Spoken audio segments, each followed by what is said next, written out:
Les sirènes du fleuve Sénégal. Cette histoire m'a été rapportée par un abonné du Sénégal. Voici son témoignage. Cela fait de nombreuses générations que certains témoins racontent avoir vu des personnes se métamorphoser en sirènes. Certains les ont vus se faire passer pour des enfants qui jouaient au foot, et d'autres comme de jolies femmes en boîte de nuit. Certaines de ces sirènes sont inoffensives, mais d'autres sont décrites comme étant méchantes et machiavéliques. Il se raconte que de nombreux enfants ont été enlevés près du fleuve Sénégal. Certains de ces enfants pouvaient refaire surface après des mois de disparition, et d'autres étaient retrouvés morts. On raconte que ceux qui refaisaient surface avaient reçu un enseignement mystique de la part de ces sirènes lors de leur séjour aquatique. Il semblerait que ces sirènes aient un lien avec leur filiation ancestrale, car elles porteraient le même nom de famille que les enfants qu'elles initient. Beaucoup de ces enfants détenaient des secrets mystiques et devenaient souvent très riches. Cependant,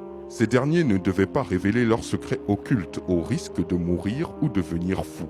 En 2007, des femmes qui lavaient leur linge dans le fleuve avaient amené leurs enfants avec elles. Ces derniers jouaient au bord de l'eau.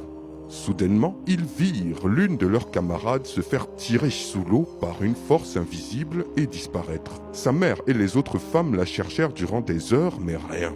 Elle décida alors d'aller consulter un praticien qui lui dit que si on ne retrouvait pas le corps de l'enfant d'ici 2 jours pour cause de noyade, c'est que cette dernière aurait été emmenée par les sirènes pour une initiation et qu'elle réapparaîtrait saine et sauve d'ici quelques mois. Cependant, la mère de l'enfant avait trop peur que cette dernière ait été enlevée par des sirènes maléfiques pour un sacrifice. Elle se rendit alors tous les jours au fleuve pour y verser du lait, en offrande aux esprits de l'eau, espérant qu'ils lui rendraient sa fille. Cependant, l'eau rejetait le lait à chaque fois.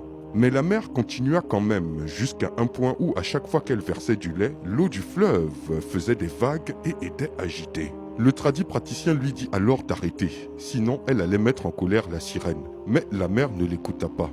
Jusqu'à un jour où, après avoir versé le lait, elle vit le corps sans vie de sa fille remonter à la surface. De nombreuses personnes furent témoins de cette scène et depuis interdirent à leurs enfants de s'approcher du fleuve.